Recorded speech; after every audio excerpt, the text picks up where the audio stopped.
ও বাজান রে, একটু গভীর মনোযোগ দিয়া শুনতে হবে। বর্তমান আপনার মেয়ে মেয়ে কি কাজ করছে এটা খেয়াল করতে হবে।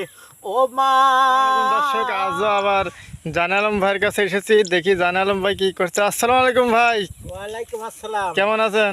আলহামদুলিল্লাহ, আপনার ঘরে দোয়ায় ভালো আছি। আপনি ভালো আছেন? হ্যাঁ, তা কি করতেছেন? ভাই এই যে ক্ষেত খোলা দেখলাম, দেখে একটু বইছি, দেখে খুবই খারাপ লাগলো যে হায় রে আল্লাহ, তুমি ফসল দাও সেইতে খাই, একদিন আমরা এই ফসল খাইতে পারবো না, মরে যাব, সবার চলে যাওয়া লাগবে দুনিয়া ছেড়ে। হ্যাঁ, তা তো যাওয়াই লাগবে। তা নামাজ কালাম কি পড়েন? ভাই নামাজ কালাম সময় সুযোগ করে পড়ি না, কিন্তু সবারই পড়া লাগবে। আল্লাহ তাআলা কোরআনের মধ্যে বলছে নামাজ কালাম পড়েন, ওইটাই তো নিবি। আমি যদি বলি যে আমি রমজান আলী জিহাদি সাহেবের লাতি, এ কথা শুনবে না। তাহলে আজকে দর্শক কি শোনাবেন, গান না আজকে গজল মনটা না? ভাই ভালো নাই, বুঝছেন? তাহলে আজকে খালি মনের মধ্যে মরণের চিন্তা, ঠিক আছে, একটা ওয়াজ করি। তাই কর। তো গান গাইলে আমি ভাই। হ্যাঁ, তাহলে না, শুরু কি করে দেন। করছেন? হ্যাঁ, শুরু করেন।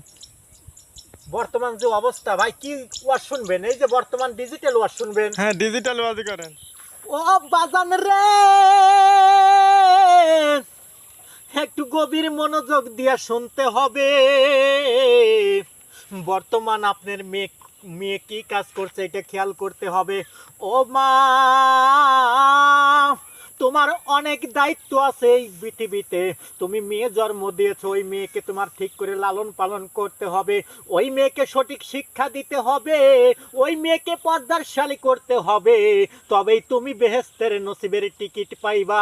তাছাড়া তোমার দ্বারাই কোনো টিকিট পাওয়া যাবে না। ও বাজান রে, এই পৃথিবীর বুকে কত মানুষ আছে তাদের মেয়েদের খবর নেয় না। ও ভাই ফেসবুকে যান, লাইফে যান, দেহ ব্যবসা চালাইছে। আপনার মেয়ের কারণে আপনার কালকে দোজকের আগুনে দাউ ধাউ করে পড়তে হবে। ও বাজান রে, আপনার মেয়ে কয়টায় স্কুলে যায়, কয়টায় বাসায় ফেরে, এই খবরটা আপনার রাখতে হবে। কারণ এই খবর যদি আপনি না রাখেন, আপনার মেয়েকে মানুষ করা সম্ভব না। আপনার মেয়ে কোথায় গিয়েছিল আপনাকে জিজ্ঞাসা করতে হবে। এত দেরি কি জন্য হলো স্কুল থেকে ফিরতে?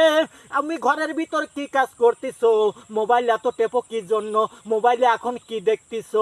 তোমার পড়ার শব্দ শোনা যায় না কি জন্য? এই কথাগুলো যদি আপনি জিজ্ঞাসা না করেন, বা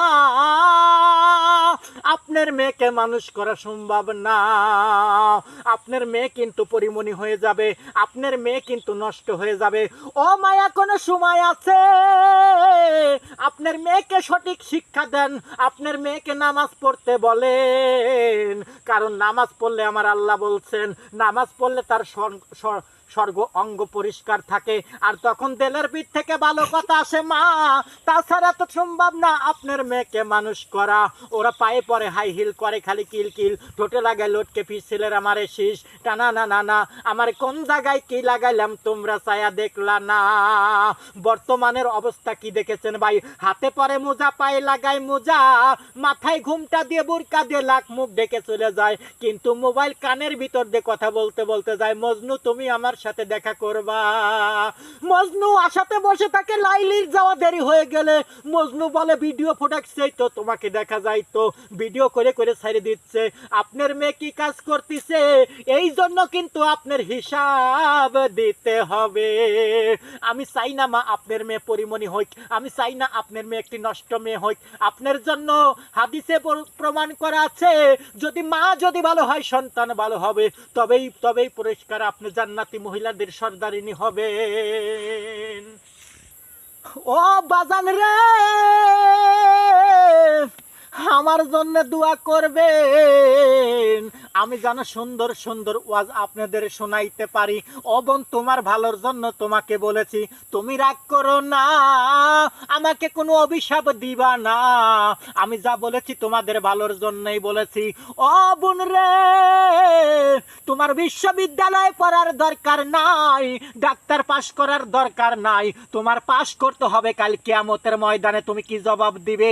সঠিক জবাব দিয়ে সঠিকভাবে যাইতে পারলে কাল হাসরে নিদান ফুলসিরাতে তোমার জন্য হাজার হাজার মানুষ তাকাইয়া থাকবে।